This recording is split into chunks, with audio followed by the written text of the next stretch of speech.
वेला अस्ति मुख्यवक्तॄणां भाषणस्य। अतः अहं प्रार्थयामि दर्शनशास्त्रपीठे जैनदर्शनविभागे सम्प्रति आचार्याः प्रोफेसर् वीरसागर जैन महोदयाः प्रार्थ्यन्ते मुख्यवक्तृभाषणार्थम्। नमः श्रीवर्धमानाय निर्धूतकलिलात्मने सालोकानां त्रिलोकानां यद्विद्यादर्पणायते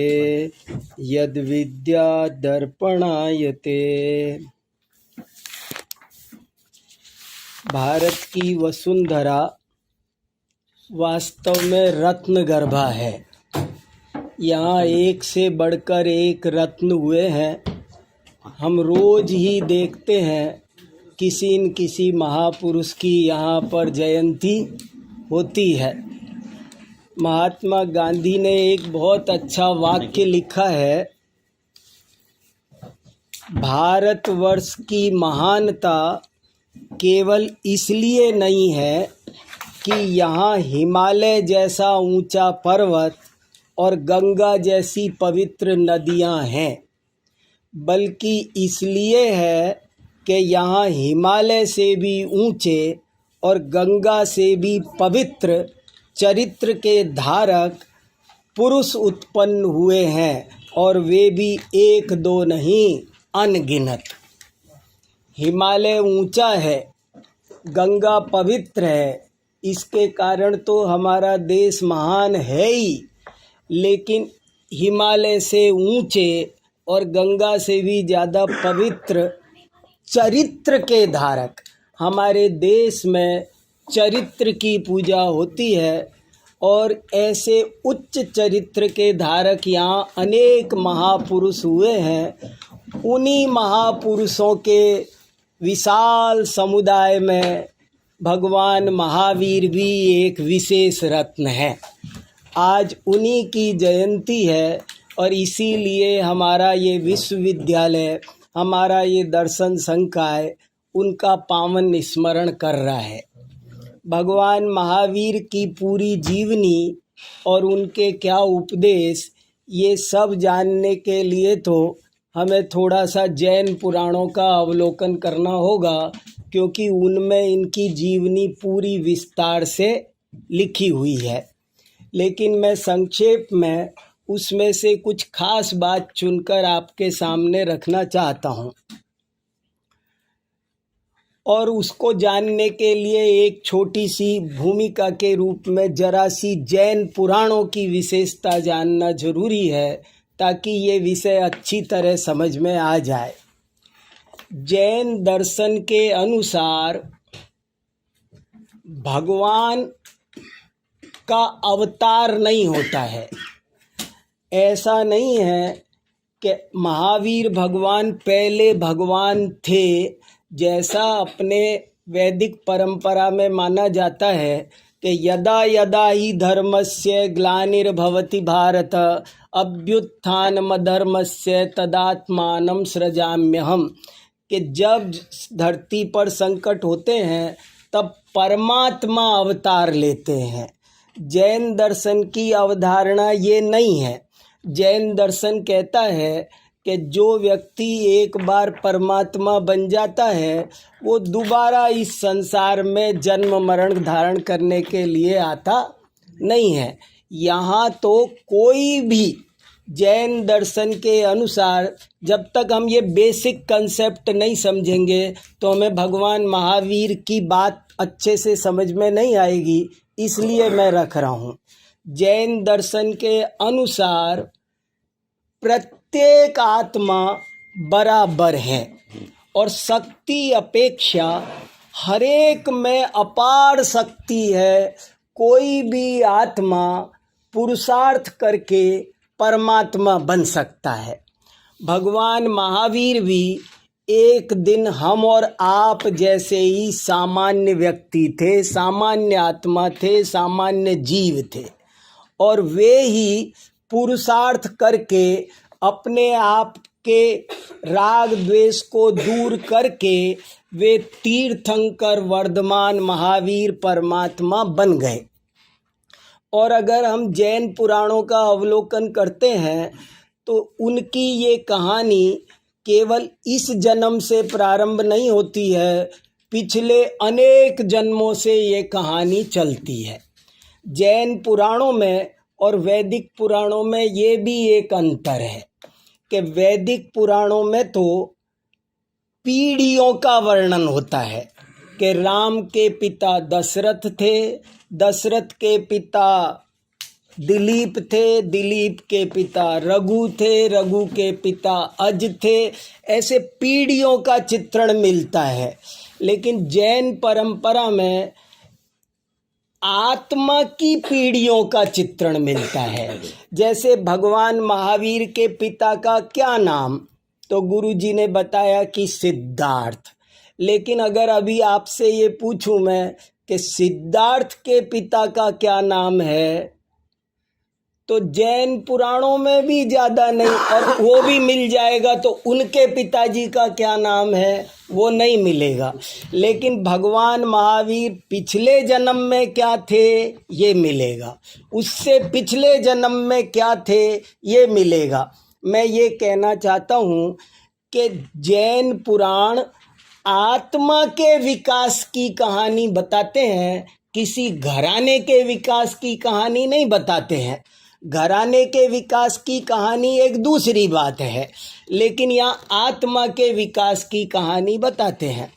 और ये कहानी कहाँ से शुरू होती है, कम से कम एक दिन की घटना है वर्धमान महावीर के जीवन की, कि वे पिछले 10 जन्म पहले वे सिंह की पर्याय में थे, जंगल में शेर थे और एक हिरण को मार करके खा रहे थे। उसी समय दो बहुत बड़े आचार्य मुनिराज वहाँ उतर कर आए और उनके उपदेश से, उनके दर्शन से, उनके प्रवचन से, उनके सानिध्य से शेर को आत्मज्ञान होता है कि मैं शेर नहीं हूँ, शेर तो मेरी पर्याय का नाम है। जैन दर्शन के अनुसार ये शरीर हमारी पैकिंग है, हर आत्मा आत्मा है, कोई स्त्री पुरुष गधा घोड़ा ये तो वस्त्र के समान है, पैकिंग के समान है, आत्मा सब बराबर है। तो शेर को भी ये ज्ञान हुआ कि मैं वास्तव में शेर नहीं हूँ, मैं तो आत्मा हूँ। और जब उसे ये ज्ञान होता है तो वो मांसाहार का त्याग करता है, उसके जीवन में बहुत पवित्रता प्रकट होती है और उसके विकास की कहानी यहाँ से ये पहला पाठ है। भगवान महावीर के विकास का पहला दिन यहाँ से प्रारंभ होता है। और इस बात को मैं कभी ऐसे भी कहता हूँ कि जैन दर्शन केवल नर से नारायण बनने का मार्ग नहीं बताता है, बल्कि पशु से परमेश्वर बनने का मार्ग बताता है। जैन दर्शन कहता है कि नर तो नारायण बन ही सकता है, लेकिन अगर कोई पुरुषार्थ करे तो पशु भी परमेश्वर बन सकता है। भगवान महावीर का ये जीव जो शेर की पर्याय में था, धीरे धीरे अपना विकास करता है और विकास करके आज से ठीक 2622 वर्ष पहले चैत्र शुक्ला त्रयोदशी के दिन बिहार में वैशाली जिले में एक कुंड ग्राम नाम का नगर है, जो एक विशाल प्रजातंत्र का था और वहाँ पर राजा सिद्धार्थ राज्य करते थे। उनके घर में इस बालक का राजकुमार के रूप में इस वर्धमान का जन्म होता है।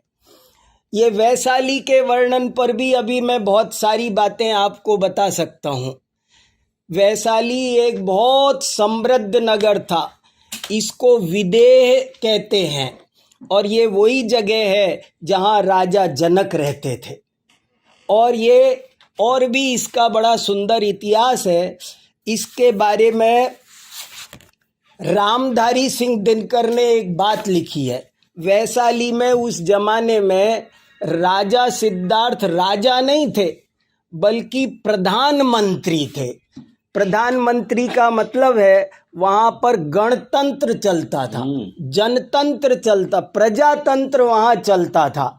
और रामधारी सिंह की 4 पंक्तियाँ आप सबको ध्यान देने लायक है। उन्होंने लिखा है, बहुत अच्छी पूरी कविता है वैशाली पर उनकी, लेकिन उसमें से 4 पंक्तियाँ ध्यान देने लायक है। वैशाली जन का प्रतिपालक, गण का आदि विधाता, जिसे ढूंढता देश आज वो प्रजातंत्र की माता। रुको एक क्षण पथिक यहाँ, मिट्टी को शीश झुकाओ, राज सिद्धियों की समाधि पर फूल चढ़ाते जाओ। वो वैशाली ये भारत के संविधान में ये प्रकाशित है, आज भी मिलता है। भारत का संविधान अगर आप पुस्तक कहीं से भी खरीदेंगे तो एक ये चित्र उसमें छपा हुआ मिलता है। बहुत सारे चित्र हैं उसमें, उनमें एक चित्र ये भी है।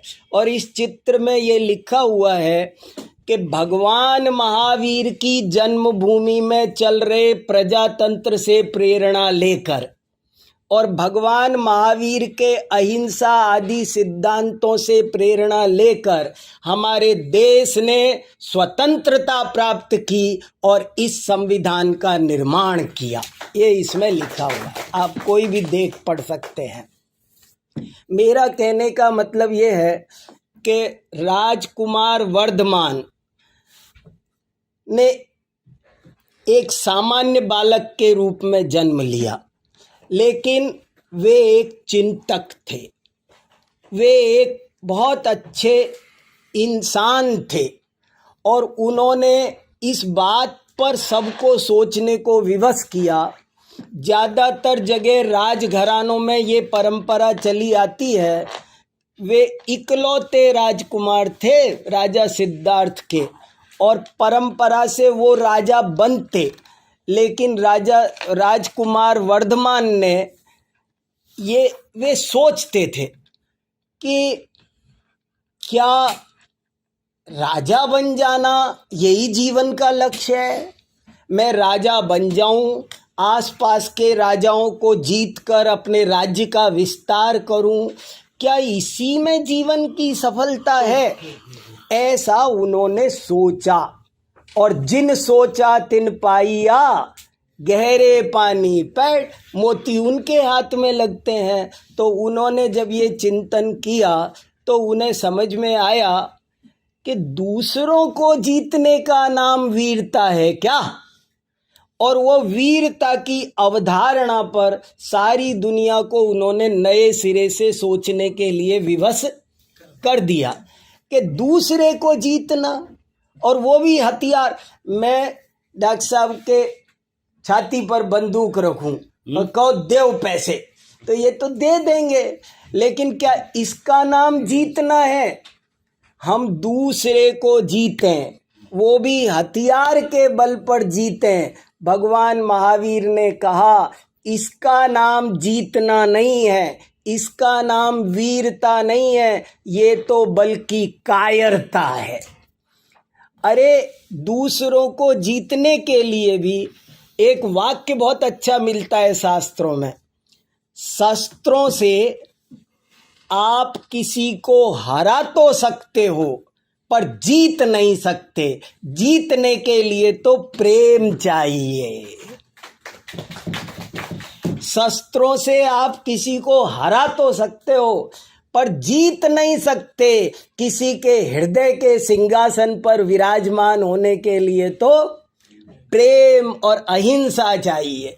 तो उन्होंने वीरता की इस परिभाषा को, जो दुनिया में प्रचलित थी, लोग आपको ऐसे लोग तो इतिहास भरा पड़ा है, गद्दी हथियाने के लिए दुनिया तरस रही है।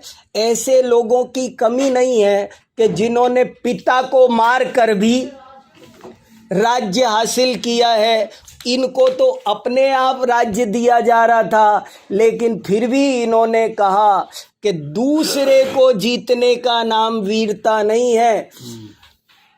वो नीति शतक में श्लोक है बहुत अच्छा, केचित् सन्ति भुवि, बहुत सारे पृथ्वी पर ऐसे लोग हैं जो दूसरों को जीतने वाले सिकंदर तो आपको बहुत मिलेंगे। भगवान महावीर ने कहा अपने क्रोध को जीत कर बताओ, अपने काम को जीत कर बताओ, अपने लोभ को जीत कर बताओ अगर तुम वीर हो तो। ऐसे करके उन्होंने वीरता की नई अवधारणा दी और कहा कि मुझे ये जैसी दुनिया में वीरता है, ये वीरता मुझे नहीं चाहिए। दूसरों के छाती पर चढ़ना, इसका नाम वीरता नहीं है, अपने विकारों को जीतने का नाम ही वीरता है। और वे नग्न दिगंबर होकर मुनि बन गए। उन्होंने कोई वस्त्र, एक सोचो, उन्होंने शरीर पर एक धागा भी नहीं रखा और वन में चले गए साधना करने के लिए, ये समझने के लिए कि मैं कौन हूँ, मेरा सच्चा स्वरूप क्या है और मेरे जीवन का क्या उद्देश्य है, सुंदर जीवन क्या होता है। भगवान महावीर ने कोई नया धर्म दर्शन नहीं चलाया, उन्होंने कोई नया ड्रेस कोड नहीं चलाया, उन्होंने कोई दूसरों को तुम मेरे अधीन बनो ऐसा नहीं कहा, कभी नहीं बनाया।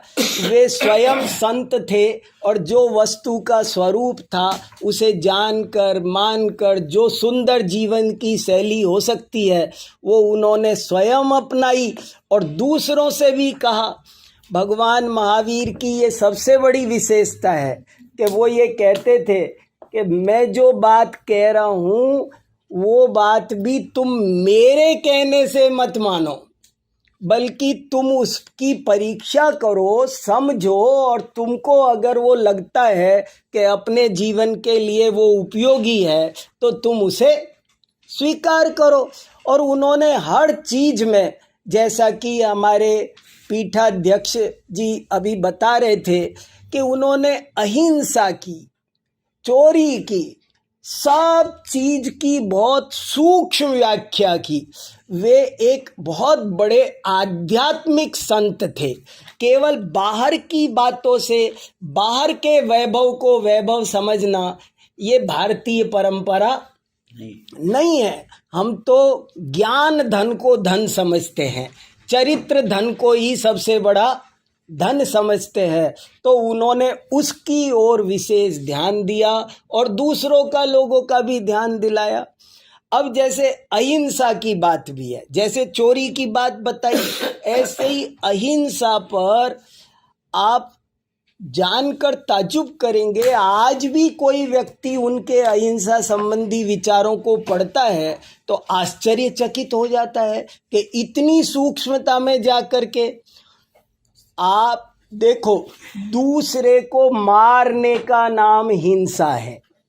उन्होंने कहा ये तो बहुत स्थूल बात है, ये तो हिंसा है ही, दूसरे को मारने का ना, दूसरे को मारने का भाव करना ये भी हिंसा है। फिर कहा अभी ये भी हिंसा है, लेकिन अभी हिंसा और भी सूक्ष्म है। हिंसा किसी से द्वेष रखने का नाम तो हिंसा है ही, लेकिन भगवान महावीर ने कहा कि किसी से राग रखना भी, तीन लोक के किसी पदार्थ से राग रखना, ये जरा बहुत सूक्ष्म बात है और जल्दी से कितनों ही के गले उतरती नहीं है। क्यों? वैसे राग तो बहुत अच्छा है, प्रेम तो करना चाहिए सबसे, लेकिन भगवान महावीर ने कहा किसी भी चेतन या अचेतन पदार्थ के प्रति राग रहेगा तो राग ही द्वेष का कारण बनेगा। देखो, द्वेष का भी मूल कारण, इस वाक्य पर जरा ध्यान दिया जाए। भगवान महावीर कहते हैं कि द्वेष का भी मूल कारण राग है। द्वेष कैसे होगा? मान लो कोई व्यक्ति मेरी गाड़ी में कुछ खरोंच डाल रहा है, तो मुझे उस पर गुस्सा क्यों आएगा? मैं उसके थप्पड़ क्यों मारूंगा? क्योंकि मुझे गाड़ी से राग है। अगर मुझे गाड़ी से राग नहीं होता तो नहीं आता। द्वेष के भी मूल में किसी जीव की हत्या के मूल में द्वेष है, लेकिन द्वेष के भी मूल में राग है। इसलिए भगवान महावीर ने कहा वीतराग बनो। वीतरागता का नाम धर्म है। जहाँ राग है वहाँ आकुलता होगी ही होगी। पूर्ण शांति निराकुलता हो सकती नहीं है। ऐसे उन्होंने हर सिद्धांत में बहुत सूक्ष्मता में जाकर के उन्होंने कहा।